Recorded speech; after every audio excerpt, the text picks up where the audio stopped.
Amado Señor, queremos darte gracias, papá. Gracias por la posibilidad que tenemos de estudiar tu palabra. Te pedimos por el resto de los hermanos que tienen que estar, que puedan, Señor, sumarse y que puedan participar. Y Señor, que Amén. mientras estemos aquí, vos estés en cuidado de nuestras familias, Señor, y de todo lo que tú nos diste, Padre. En el nombre de Jesús, amén. Amén. Amén, muy bien. Bueno, esperen que yo acá, a mí se me complicó ahora con lo del Facebook, pero no lo puedo poner a cargar, te digo a grabar en vivo, ¿vieron? Pero bueno, vamos a ir a Lucas 19, como les decía recién, y vamos a hablar un poquito acerca de Zaqueo y de lo que pasó con Zaqueo. ¿Eh? Búsquenlo ahí en la Biblia y cuando lo tienen arrancamos con la lectura. Bien, ¿lo tienen? Sí. Bueno, bien. Dice, habiendo entrado Jesús en Jericó, iba pasando por la ciudad, y sucedió que un varón llamado Zaqueo, que es jefe de los publicanos y rico, procuraba ver quién era Jesús, pero no podía a causa de la multitud, pues era pequeño de estatura. Y corriendo delante subió un árbol sicómoro para verle, porque había de pasar por allí. Cuando Jesús llegó a aquel lugar, mirando hacia arriba lo vio y le dijo, Zaqueo, date prisa, date prisa diciendo, desciende, perdón, porque hoy es necesario que pose yo en tu casa. Entonces él descendió a prisa y le recibió gozoso. Al ver esto todos murmuraban, diciendo que había entrado a posar con un hombre pecador. Entonces Zaqueo, puesto en pie, dijo al Señor, He aquí, Señor, la multitud de mis bienes doy a los pobres, y si en algo he defraudado a alguno, se lo devuelvo cuadruplicado. Jesús le dijo, Hoy ha venido la salvación a esta casa, por cuanto él también es hijo de Dios, perdón, hijo de Abraham, porque el Hijo del Hombre vino a buscar y a salvar lo que se había perdido. Amén. Así el pasaje de Zaqueo y vamos a tratar de analizarlo un poquito juntos, bien de qué se trata, ¿no? El pasaje. Espérenme un segundo más que vuelvo a intentar entrar al Facebook, pero no me permite ni la compu ni este otro acá. Así que bueno, vamos a continuar entonces. Bien. Dice, en primer lugar, lo que nos muestra es que Jesús estaba yendo hacia Jerusalén y cuando está yendo para Jerusalén pasa por Jericó. ¿Está bien? Jericó era una ciudad muy importante y según los estudiosos era una de las ciudades más bellas. Jericó estaba llena de palmeras y llena de flores. Es más, los mismos romanos hablaban maravillas de lo bella y lo linda que era la ciudad de Jericó.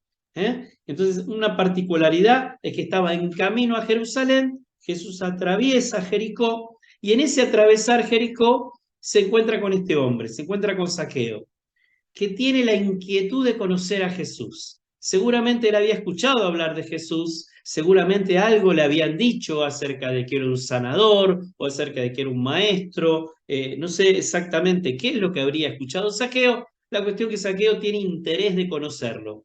Y en ese interés se anima aún a subirse un árbol, aún con riesgo a pasar vergüenza, con riesgo a que se burlen de él, ¿no? Un hombre grande, un hombre rico, un hombre también muy odiado en la ciudad, subiéndose un árbol, ¿vieron? Es como que él se arriesga al ridículo, pero sin embargo se arriesga para conocerlo a Jesús. Ahora, vamos a hablar primero de por qué es esto de que era publicano, de que era jefe de los publicanos y que era rico también. Y vamos a tratar de entender por qué el odio del pueblo, por qué el pueblo lo odiaba. En realidad, los publicanos que eran cobradores de impuestos, lo que pasaba era que Roma los contrataba para cobrar los impuestos para Roma, pero ellos se quedaban con un porcentaje de esos impuestos. Entonces se enriquecían a causa de los impuestos que cobraban para Roma. Este era el grave problema. Y además, como ellos cobraban un porcentaje, siempre intentaban subir los impuestos. Entonces le subían los impuestos a la gente para quedarse con un porcentaje mayor.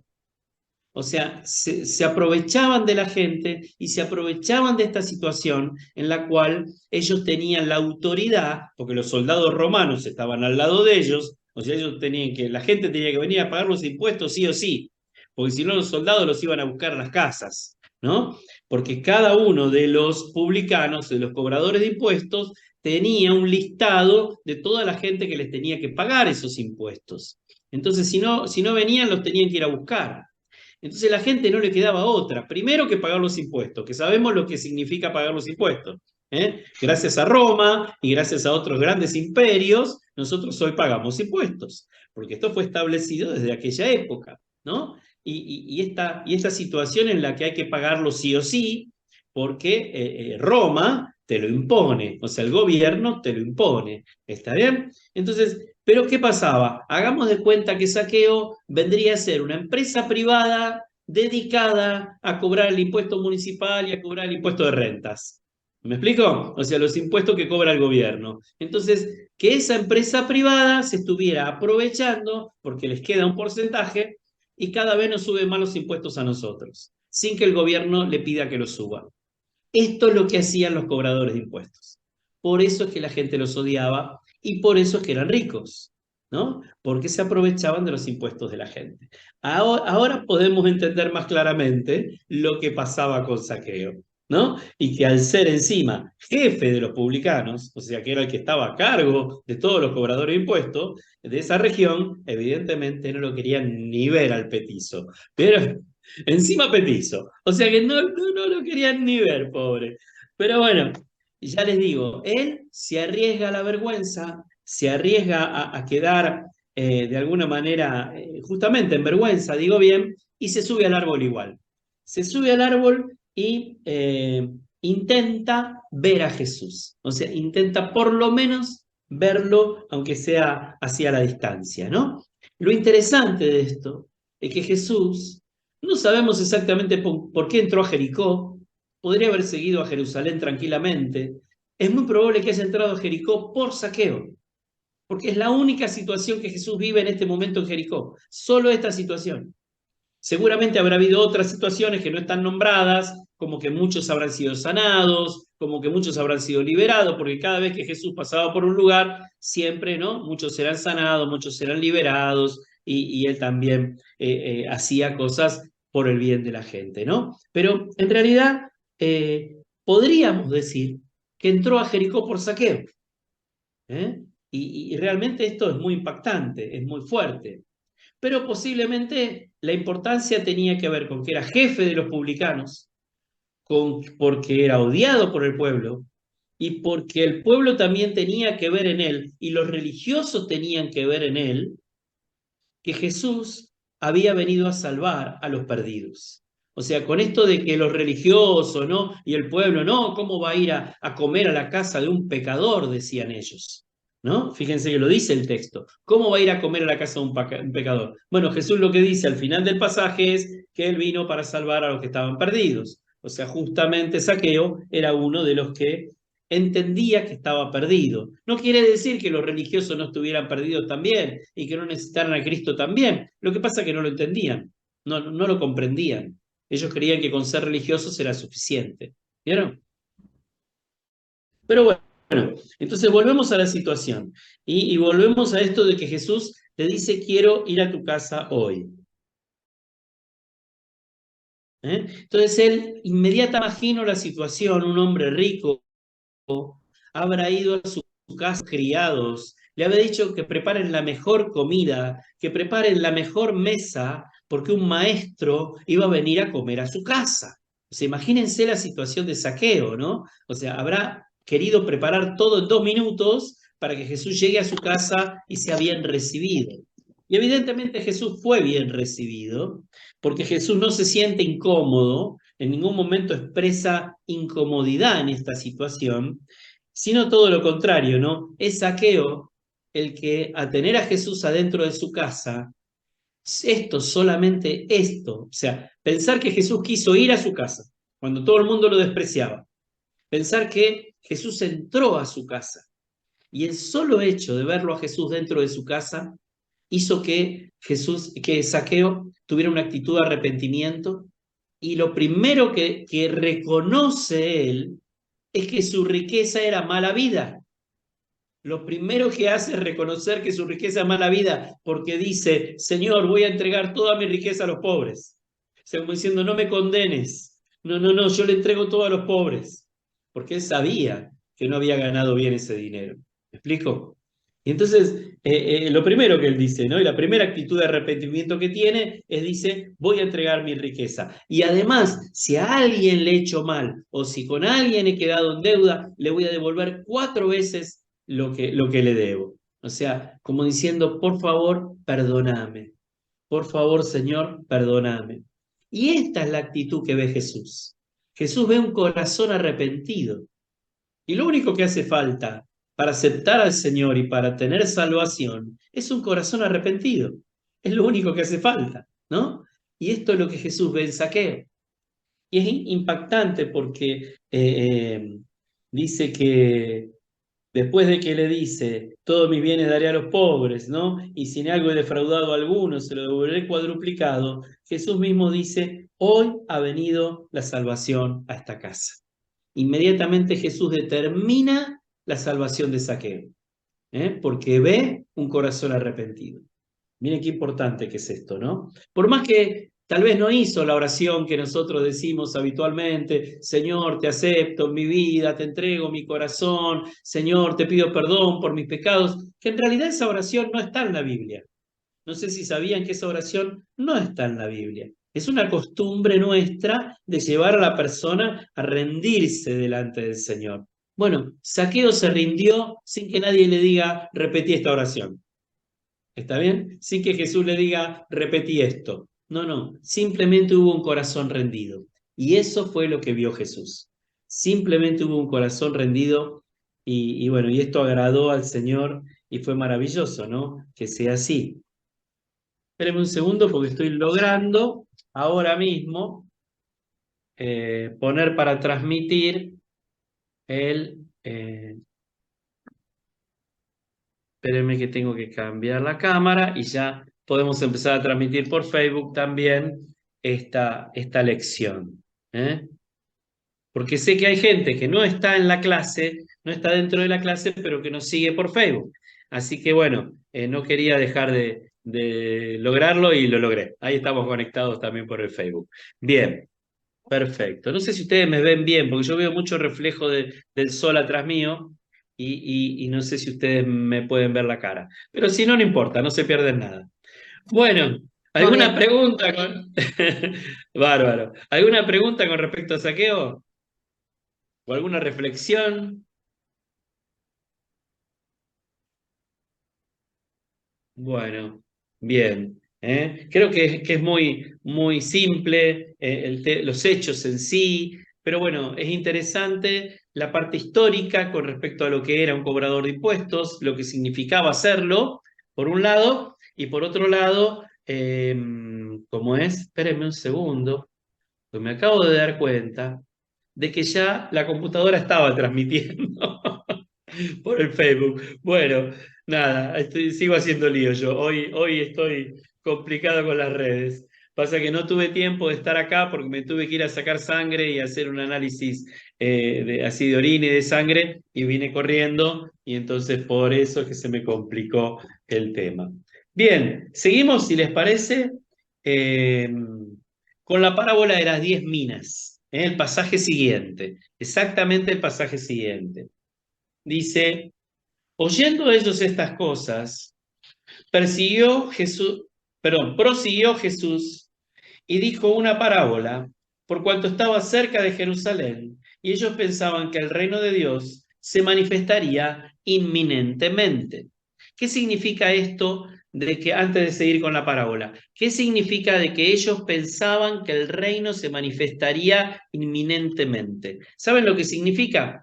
Que los discípulos creían que Jesús iba a establecer el reino de los cielos iba a establecer, no el reino de los cielos, iba a establecer el rey, su reino en Jerusalén, y iban a dejar de ser esclavos de Roma. Esto es lo que ellos pensaban, que iba a ser establecido el reino bajo la autoridad de Jesucristo como rey. Esto es lo que estaban esperando, los discípulos. Entonces, bien, fíjense la parábola que les da Jesús en este momento. Dijo pues, un hombre noble se fue a un país lejano para recibir un reino y volver. Y llamando a 10 siervos suyos, le dio 10 minas. Una mina era aproximadamente 100 días de salario, para que tengan una idea. Una mina eran 100 días de salario, era mucha plata. Y le da a cada uno de los 10 una mina. O sea, son 10 personas y le da una a cada uno. ¿Está bien? Digo para aclarar cómo fue la situación. Les da una a cada uno. Dice, y les dice, negociad entre tanto que vengo. ¿Eh? Bueno, y luego dice, pero sus conciudadanos le aborrecían y enviaron tras él una embajada diciendo, no queremos que este reine sobre nosotros.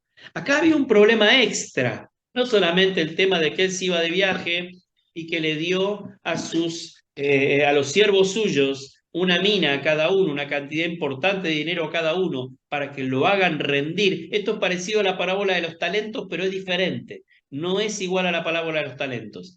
Y les explico por qué. Porque en los talentos a uno le había dado 10, a otro le había dado 5, a otro le había dado 2. Acá le da a 10 personas la misma cantidad de plata. A 10 personas le dio una mina que eran 100 días de trabajo. Pero aparte se suma algo extra, que es esta cuestión en la enseñanza de Jesús, ¿no? En la parábola, que es esta cuestión de que los conciudadanos, o sea, la gente que vivía juntamente con este hombre, no le querían como rey. No le querían como rey. Hay una connotación histórica que tiene que ver con Arquelao, con el que era el hijo de Herodes. Y el hijo de Herodes, cuando Herodes murió, tuvo que ir a Roma para pedirle a Roma autorización para seguir reinando en nombre de su padre. Hay algunos historiadores que dicen que esta parábola tiene connotación con relación a esto, con relación al hijo de Herodes, Arquelao, que tuvo que ir a pedir la posibilidad de ser rey en el reino de su padre, y que no le dieron todo el reino, le dieron la mitad. No le dieron lo mismo que gobernaba Herodes en aquel tiempo, le dieron la mitad del reino, a Arquelao. Pero bien, esa es una connotación histórica que para algunos estudiosos Jesús la utilizó en esta enseñanza y para otros ni siquiera la nombran. Pero bueno, es importante tener en cuenta. Dice que aconteció que al vuelto él, que volvió él, o sea, este hombre del que estamos hablando, dispuesto a recibir el reino, mandó llamar ante él a aquellos siervos a los cuales había dado dinero para saber lo que habían negociado cada uno. Vino el primero diciendo, Señor, tu mina ha ganado 10 minas. O sea, imagínense lo que estamos hablando. Estamos hablando de 1000 días de trabajo. Eso es lo que este hombre había logrado obtener de ganancia. O sea, obtuvo mucha ganancia este primer hombre. Dice que creció 10 veces lo que le fue dado. Y miren lo que hizo el Señor entonces. Él le dijo, está bien, buen siervo, por cuanto en lo poco has sido fiel, tendrás autoridad sobre 10 ciudades. Claro, él empezaba a ser rey en ese momento, entonces entregaba autoridad sobre ciudades. Y luego dice, vino otro diciendo, Señor, tu mina ha producido 5 minas. O sea, que multiplicó los 100 días de trabajo por un valor de 500 días de trabajo. Lo multiplicó 5 veces. Y también a este dijo, tú también sé sobre 5 ciudades. O sea, le pone a gobernar sobre 5 ciudades. Vino otro diciendo, Señor, aquí está tu mina, la cual he tenido guardada en un pañuelo, porque tuve miedo de ti, por cuanto eres hombre severo, que tomas lo que no pusiste y ciegas lo que no sembraste. Entonces él le dijo, mal siervo, por tu propia boca te juzgo. Sabías que yo era hombre severo, que tomo de lo que no puse y que ciego de lo que no sembré? ¿Por qué pues no pusiste mi dinero en el banco para que al volver yo lo hubiera recibido con los intereses? Fíjense acá la situación que se da. O sea, esto es muy parecido, esto sí es parecido a la palabra de los talentos. Esta parte final es parecida con aquel que había guardado el talento y no hizo producir nada, ¿vieron? Entonces dice que ahora lo que le va a decir es, hiciste mal porque sabés cómo era yo y tendrías que haberlo, por lo menos, haberlo puesto en el banco a producir dinero. Yo acá tengo un conflicto personal con el tema porque yo estaba creído que los bancos habían comenzado en la época de los Medici en Italia. Yo estaba convencido que los bancos eran originarios de la época del Renacimiento, de la época de los Medici, que fueron los primeros banqueros italianos. Y no sabía, les soy sincero, que los bancos ya existían en la época de Jesús. Es un tema que me falta terminar de estudiarlo todavía. Lo quiero estudiar porque realmente es interesante saber cuándo es que nació esta forma, ¿no? Que tiene que ver con los bancos. Bueno, y dice, y dijo a los que estaban presentes, versículo 24, quitadle la mina y dadla al que tiene 10 minas. Y ellos le dijeron, pero señor, tiene 10 minas. O sea, como diciendo, es el que tiene más. ¿Por qué le vas a dar al que tiene más? Dice, pues yo os digo que a todo el que tiene se le dará, mas al que no tiene, aún lo que tiene se le quitará. ¿Qué está queriendo decir Jesús allí? Que al que no tiene se le quitará, ¿qué quiere decir? ¿Que le va a sacar a los pobres? No, no está diciendo eso. Jesús está diciendo de que aquel al que se le dio una responsabilidad y no estuvo dispuesto a cumplirla, le será quitada esa responsabilidad. O sea, ¿por qué? Porque no valoró lo que se le dio. En cambio, aquel que tiene 10 es el que valoró verdaderamente lo que se le dio y lo multiplicó por 10. Fue una persona que responsable, una persona que trabajó con excelencia. Y esto tiene mucho que ver también con los talentos en el sentido de los dones y de las posibilidades que Dios nos da de servirlo, ¿no? Y las capacidades que Dios nos dio para servirlo. Él quiere que lo que nos dio se multiplique. Él quiere que lo que nos dio dé fruto. Nosotros somos llamados a dar fruto, ¿eh? En un sentido, la palabra habla de dar fruto con respecto a llevar el Evangelio y que otros se conviertan. Ese es un sentido. Y otro sentido es el dar fruto conforme a los talentos que me fueron dados. Y ahí sí es donde entra la parábola de los talentos. O sea, donde nos queda más claro ese hecho de que si Dios nos dio dones y si Dios nos dio talentos, tenemos que hacerlos fructificar. Tienen que dar fruto para el Señor. ¿Por qué? Porque cuando nosotros tengamos que rendir cuentas delante de Él, Él va a decir, ¿qué hiciste con lo que te di? ¿Qué hiciste con las capacidades? ¿Qué hiciste con los talentos? ¿Qué hiciste con los dones que te di? ¿Por qué no los usaste como era necesario que los usaras? ¿Eh? Y algunos van a poder decir, bueno, mira, Señor, con los dones que me diste, tanta gente llegó a tus pies, tanta gente se convirtió, tantas actividades pudimos hacer, tanta gente se sanó, tanta gente se liberó. Bueno, esto también nos mueve un poquito a nosotros la estantería, ¿vieron? Para decir, bueno, ¿qué estoy haciendo con las capacidades que Dios me dio?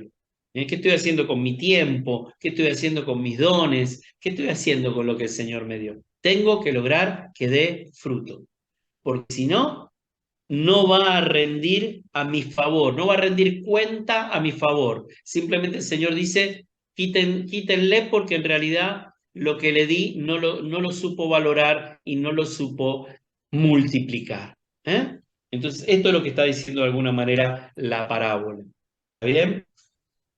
Eh, Amén, amén. Acá tengo a mi mamá, que es otra alumna que tengo acá sentada, acá cerquita, que la tengo como alumna y dice amén. ¿Vieron? Ahí la tengo. Esperen que se las muestro. Está sentada allá en su banco. No sé si la ven. A ver, a ver, a ver.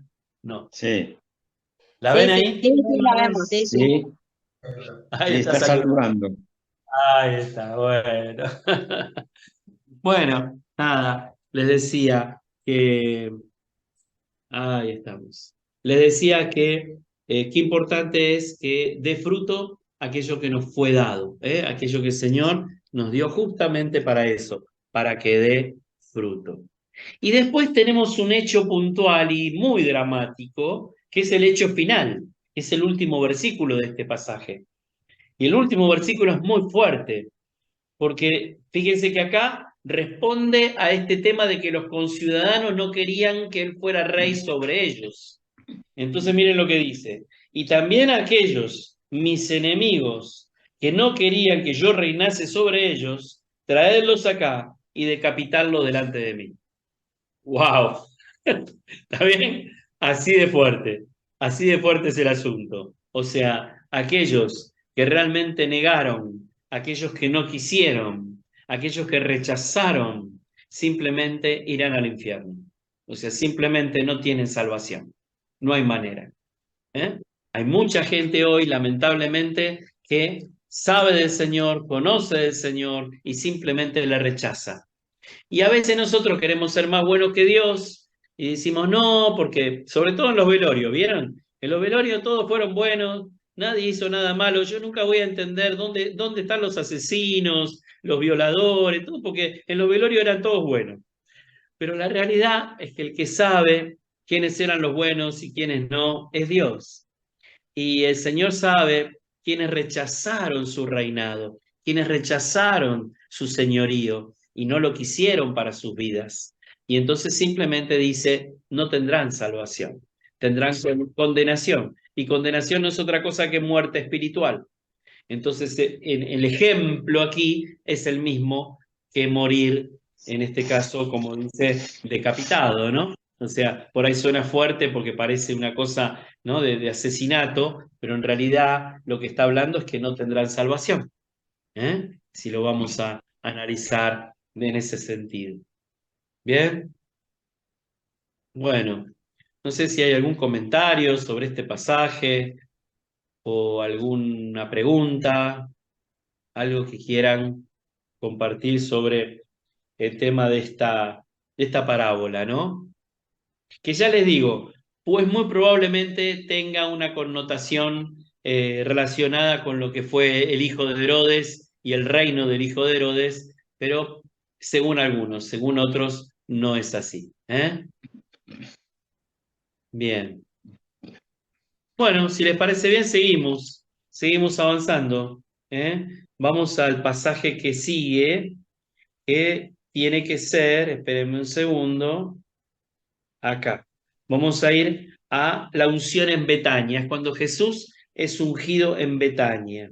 Ustedes van a ver que acá la situación es muy particular porque Jesús pasa por Jericó, pasa por Jerusalén y va para Betania. Y después de que va para Betania, vuelve a Jerusalén. ¿No? Esto de seguir la cronología de Jesús a veces nos hace tratar de entender otras cosas, ¿no? ¿Por qué fue para acá? ¿Por qué fue para allá? ¿Qué fue a hacer un lado y qué fue a hacer al otro? Bueno, como decíamos antes, no tiene mucho sentido ver para qué o por qué fue a Jericó. Lo muy probable haya sido que fue por saqueo, como decíamos antes, y en este caso va para Betania. Después de estar en Jerusalén, va para Betania. Y vamos entonces al pasaje de eh, Mateo 26, del 6 al 13. Mateo 26, del 6 al 13, o si no, Marcos también. En Marcos lo tenemos en 14, del 3 al 9. Marcos 14, del 3 al 9. Vamos a verlo los dos pasajes, si les parece. Yo lo voy a leer primero en Marcos. Si alguno lo quiere leer en Mateo, lo lee después de que leo yo. ¿Les parece bien? Marcos, ¿cuánto? Marcos 14, del 3 al 9. Espérenme un segundito que me están tocando el timbre. Un segundo.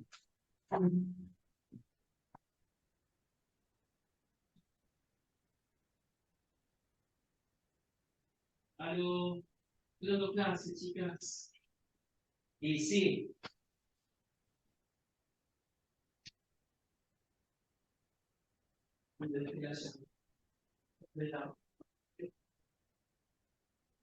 Parece que hay la...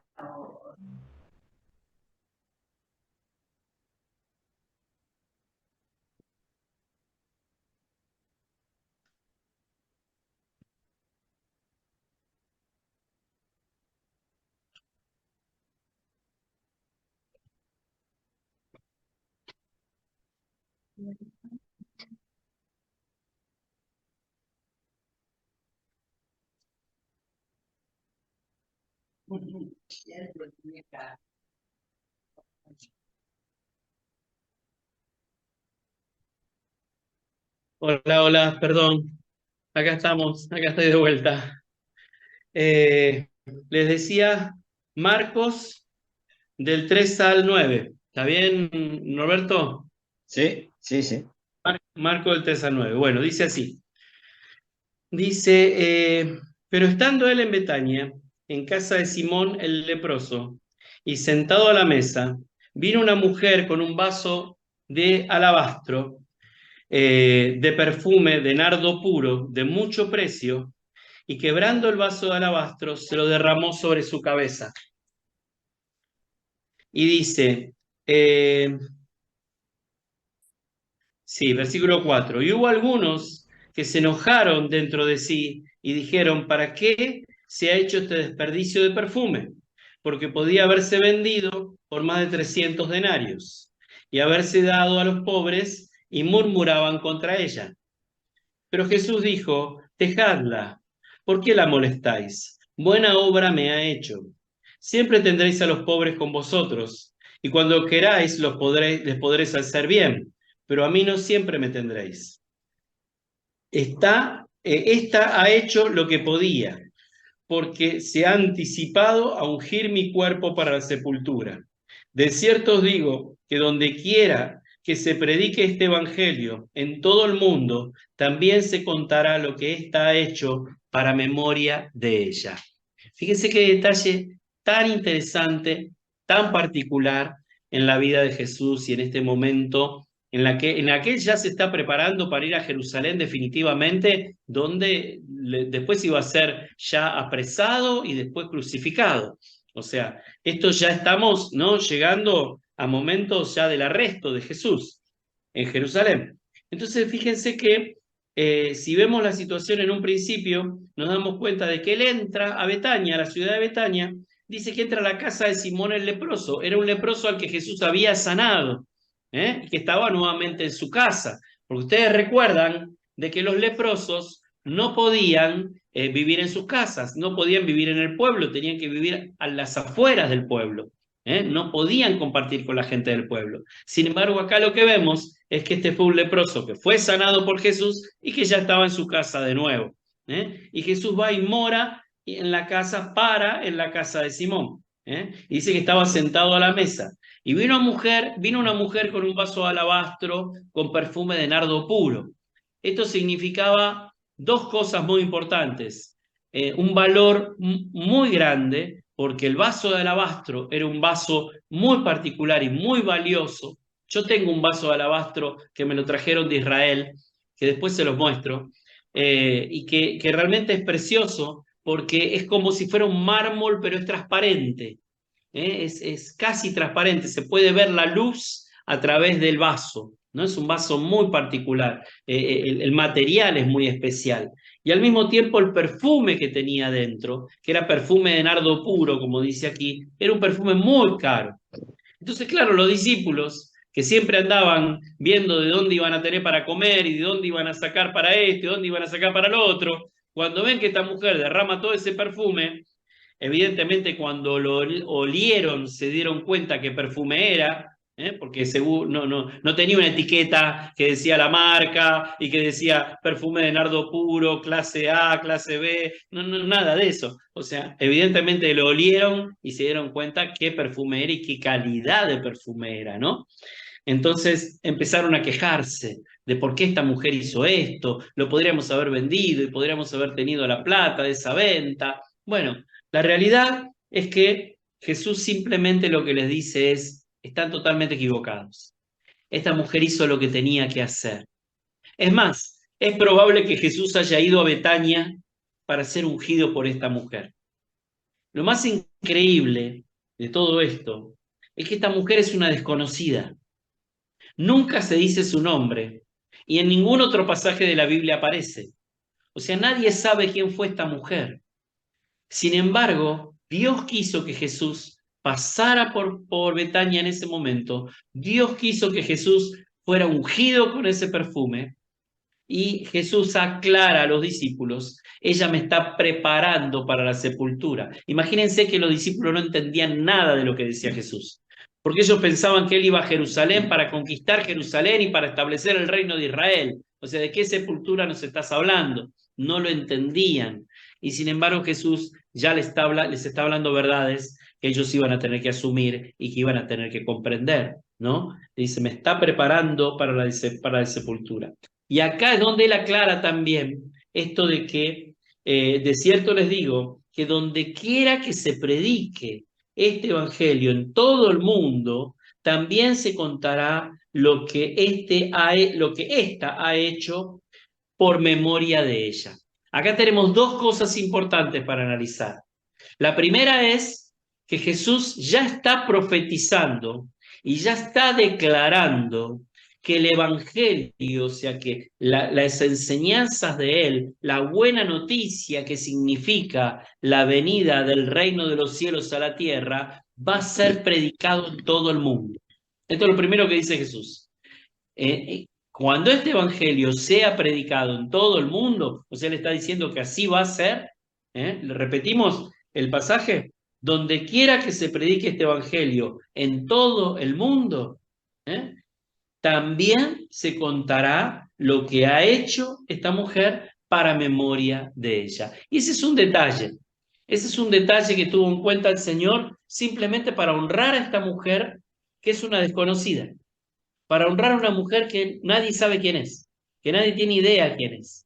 Y hasta el día de hoy nadie tiene idea qué es. Y sin embargo se sigue predicando de ella y se sigue hablando de ella como estamos haciendo nosotros en esta mañana. O sea, ¿qué es lo importante al fin de cabo? Lo que hacemos y la repercusión que tiene lo que hacemos o que nos conozcan. Lo importante no es que nos conozcan, porque la mujer es una desconocida. Y sin embargo lo que hizo se sigue recordando hasta el día de hoy. Miren qué interesante que es esto. Jesús tranquilamente en ese momento le podría haber dicho, decime tu nombre, o cuál es tu nombre. Y Jesús mismo al terminar podría haber dicho, esto fue dicho, esto va a quedar cuando se predique el Evangelio en todo el mundo, vamos a suponer que se llamaba Teresa, y va a decir, para memoria de Teresa, para toda la vida.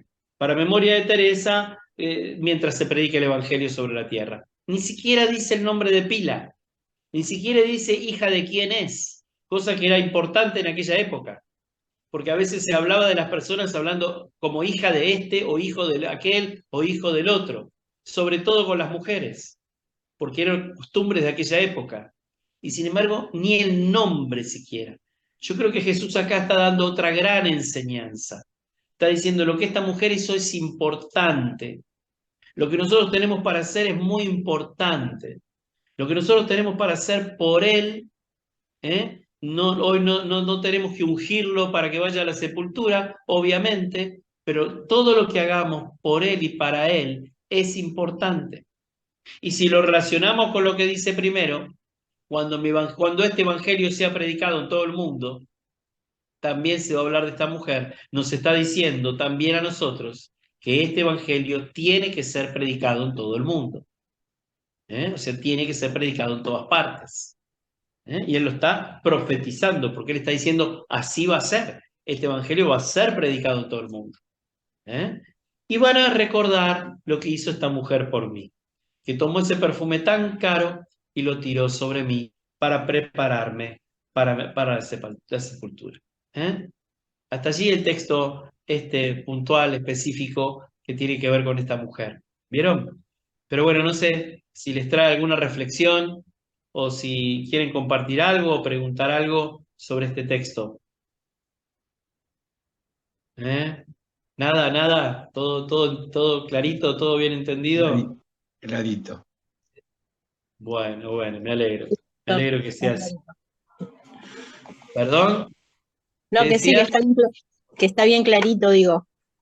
Bueno, bueno, me alegro que sea así. Bueno, y el texto que sigue en correlación a este, o sea, en lo que es el tema de la cronología bíblica, ¿está bien? Tiene que ver con la entrada triunfal a Jerusalén. Que esto lo tenemos, ahora estamos en Marcos, no leímos el pasaje anterior en Mateo, pero creo que no hace falta, que estaba bastante claro y listo. Pero en Marcos podemos leer en el 11, del 1 al 11, en el 11, del 1 al 11, podemos leer la entrada triunfal a Jerusalén.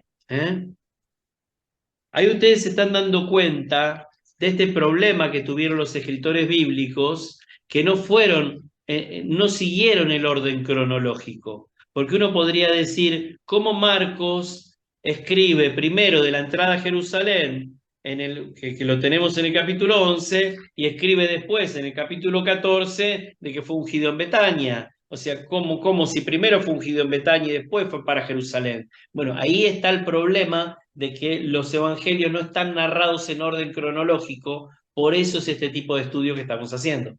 Estamos siguiendo el orden histórico de los acontecimientos, ¿está bien? Entonces, primero fue el ungimiento en Betania y después viene la entrada a Jerusalén, que la tenemos en Marcos en el capítulo 11, ¿sí? Bien, vamos a leer entonces. Dice, cuando se acercaban a Jerusalén, junto a Betfagé y a Betania, frente al monte de los olivos, Jesús envió a 2 de sus discípulos y les dijo, id a la aldea que está enfrente de vosotros, y luego que entréis en ella, hallaréis un pollino atado, en el cual ningún hombre ha montado, desatadlo y traedlo. El pollino no era otra cosa más que un burro chiquito, un burro pequeño. Dice, y si alguien os dijere, ¿por qué hacéis esto? Decid que el Señor lo necesita y que luego lo devolverá. Fueron y hallaron el pollino atado afuera a la puerta, en el recodo del camino, y lo desataron. Y uno de los que estaban allí le dijeron, ¿qué hacéis desatando el pollino? Como pensando que se lo estaban robando, ¿no? Y estos entonces le dijeron, Jesús ha mandado y los dejaron. Como Jesús, perdón, le dijeron como Jesús había mandado y los dejaron.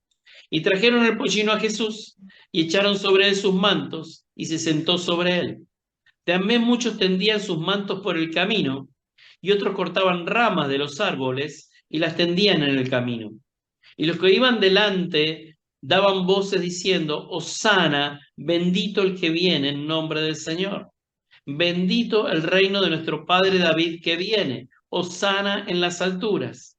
Y entró Jesús en Jerusalén y en el templo, y habiendo mirado alrededor todas las cosas, como ya anochecía, se fue a Betania con los 12. Hasta allí el texto de lo que estaba sucediendo. Ustedes vieron que en un principio decía claramente de que estaban acercándose a Jerusalén, que estaba junto a Betfagé y a Betania, y que estaban a la entrada de Jerusalén. O sea, estas ciudades están pegadas allí muy cerca de Jerusalén. Entonces vemos que él hace esta entrada llamada la entrada triunfal, llamada lo que es el hecho de que Jesús entre en la ciudad, lo que llamamos la ciudad santa. Hoy por hoy Jerusalén es la ciudad santa por excelencia, ¿no? Tanto para el mundo judío como para el mundo cristiano. También para el mundo árabe, pero para el mundo árabe la Meca y un par de ciudades más también son ciudades santas, ¿no? Pero Jerusalén lo mismo. Jerusalén también es una ciudad muy especial para el mundo musulmán, para el Islam. O sea que podemos decir que para las 3 religiones monoteístas más grandes del mundo, para las 3 religiones monoteístas, o sea que tienen un solo Dios, ¿está bien? Más grandes del mundo, Jerusalén es la ciudad por excelencia, es la ciudad santa, ¿está bien? Hay otras religiones monoteístas pero que tienen otro tipo de connotaciones, religiones orientales, como el budismo, o otro tipo de religiones que tienen muchos dioses, que son politeístas, como el hinduismo, como el sinteísmo, que es la religión en Japón, que no es otra cosa más que venerar a los muertos, venerar a sus muertos, a sus familiares muertos, y así tenemos muchas otras religiones en el mundo, que algunas tienen mayor cantidad de gente y otras menos cantidad de gente, pero las tres que tienen un solo Dios y que son las más grandes son judaísmo, islamismo y cristianismo. ¿Está bien? Bien. Entonces, siguiendo con el texto, ¿dónde nos quedamos? Espérenme, que me perdí dónde tenía el texto. Acá está, en la entrada a Jerusalén. Y dice, ¿qué pide Jesús? Pide un animal donde sentarse y donde entrar como quien entrara victorioso en el mejor corcel que le podrían haber encontrado. Imagínense si Jesús hubiera dicho, quiero que me traigan el mejor animal, le hubieran traído el mejor caballo árabe que hubieran encontrado, le hubieran traído el mejor camello posiblemente al que él se podría haber montado. Sin embargo, Jesús quiso entrar en un animal que no es valorado por su belleza, ni es valorado por su capacidad, como es un burro. Un burro no es un animal muy valorado, más que nada es valorado como animal de carga. El burro es usado más que nada como animal de carga. ¿Eh? Y es muy particular el hecho de que Jesús elige un pequeño burro y que además dice que estaba virgen, por decirlo así. O sea, nadie lo había montado. Todavía nadie se había subido sobre él. Estaba destinado solamente a llevar al Rey de Reyes y Señor de Señores. Imagínense el dueño de ese burro, ¿a cuánto lo habrá vendido? El dueño de ese burro, que se entera después de que el Salvador de la humanidad estuvo sentado sobre su burro. Después cobraba a la gente para dar la vuelta a la manzana. ¿Vieron? Tenían que pagar para dar la vuelta a la manzana. Algo así habrá pasado, ¿vieron? Seguramente. Porque claro, imagínense, era algo tremendo lo que estaba pasando. Y era algo tremendo también a nivel espiritual lo que estaba pasando. O sea, el Hijo de Dios estaba entrando a la ciudad santa para ser crucificado, para morir por la humanidad. O sea, este momento histórico es un momento muy fuerte. Es un momento que seguramente el cielo se detuvo para ver. Seguramente los ángeles y el mismo Dios detuvieron sus actividades en ese momento para ver a Jesús entrar en la ciudad. Y no solamente entró con la mirada de los ángeles y con la mirada de su padre, sino que además los hombres que hicieron lo reverenciaron. Dicen que agarraban hojas de palmeras y las ponían en el piso para hacerle alfombra. Dicen que se sacaban sus mantos y los ponían en el piso para hacer de alfombra, para que ese burro pudiera caminar y él pudiera, otra que alfombra roja, otra que Hollywood. Esto sí que era ser reverenciado para entrar a una ciudad como un rey, él fue reverenciado como un rey, ¿se entiende? Y es maravillosa la situación, ¿no? Es interesante también que vamos a ver que después con los años esto se termina convirtiendo no solamente en un honrar, sino también en un acto de caballerosidad. Ustedes saben que antiguamente, cuando las mujeres tenían que bajar de los carros o tenían que cruzar las calles de barro, el hombre se sacaba la capa y la ponía en el piso para que la mujer no tuviera que pisar el barro y pudiera de esa manera bajar de un carro o pasar por un charco de agua. Se terminó convirtiendo en un acto de caballerosidad, pero en realidad era un acto que tenía que ver con honrar al Hijo de Dios, con honrar a Jesús. Así nació esta circunstancia. ¿Está bien? ¿Quieren que les cuente otro detalle interesante también de por qué otro acto de caballerosidad es que el hombre haga caminar a la mujer por el lado de la pared y él camina por el lado de la calle? Norberto, vos te tenés que acordar que cuando eras chico, posiblemente, se le enseñaba a los hombres que caminaran por el lado de la calle y la mujer por el lado de adentro, por el lado de Sí, la pared. Claro, sí, ¿saben por qué era eso? ¿Saben de dónde viene eso? Viene de que en la antigua Europa, como no existían los baños, se hacían las necesidades en baldes y después los baldes se tiraban por los balcones a la calle, así como les cuento. O sea que no solamente las necesidades de los animales estaban en la calle, sino también la de la gente. Así se caminaba por las calles de tierra en la antigua Europa. Y una de las características también que se usaba era que cuando se iba a tirar el balde se gritaba agua va y tiraban el baldazo. ¿Vieron? Gritaban agua va. Y ahí el hombre tenía que estoicamente, si le caía algo encima, lo tenía que soportar. Pero él estaba protegiendo a la mujer que estaba debajo de los balcones. Entonces la mujer no se iba a ensuciar. Fíjense qué detalle de caballerosidad que hoy con todas estas cuestiones del feminismo y del progresismo ya no nos dejan ser caballeros. Este era otro gran detalle de caballerosidad y ese es el origen del que les estoy contando. Pero bueno, tiene que ver con esto de que a Jesús lo honraron poniendo, como lo dice el pasaje, lo dice claramente, dice que se sacaban los mantos. Espérenme, a ver, ¿cómo lo dice?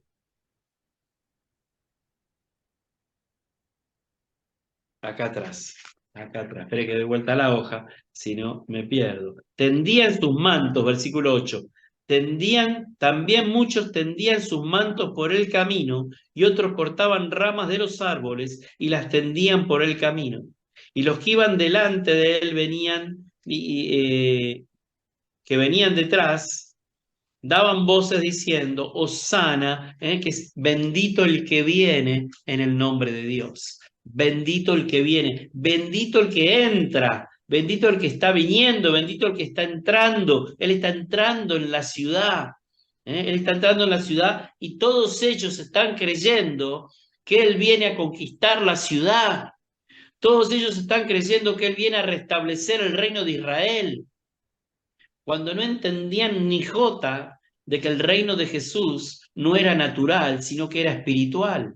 Jesús no venía a establecer el reino de Israel. El reino de Israel, digamos que como reino no se restableció nunca más. Se volvió a establecer como nación después de la Segunda Guerra Mundial en 1947, ¿no? Pero en realidad como reino, después de que el reino es destruido, después de Jesús, ¿no? Y después de lo que es la conquista de Roma, de todo esto, se termina, el reino de Israel se termina. Y sin embargo, acá lo que vienen es a honrar al Hijo de Dios, honrar a aquel rey que viene y que entra a su ciudad, podemos decir que es su ciudad, donde él viene a tomar autoridad. Bendito el reino de nuestro padre David, dice el versículo 10, hosana en las alturas. Y entró Jesús en Jerusalén y en el templo, y habiendo mirado alrededor todas las cosas, como ya anochecía, se fue a Betania con los 12. No se quedó en ese momento dentro de Jerusalén, así como entró y entró al templo, dice que salió nuevamente y fue a pasar la noche a Betania. ¿Está bien? Pero bueno, hasta allí es el pasaje que nos habla de esta entrada triunfal, de esta entrada tan espiritual, tan importante en el mundo espiritual de la venida de Jesús a Jerusalén, donde allí van a acontecer después todos los hechos que sabemos que van a acontecer, ¿no? Donde va a ser maltratado, donde va a ser enjuiciado tanto por los sacerdotes como por Poncio Pilatos y encarcelado y luego llevado a la cruz. Pero bueno, es como la entrada de autoridad para entregar la vida, como Jesús está entrando al momento final, está entrando para terminar entregando su vida por la humanidad. Ese es el hecho puntual en sí. Amén.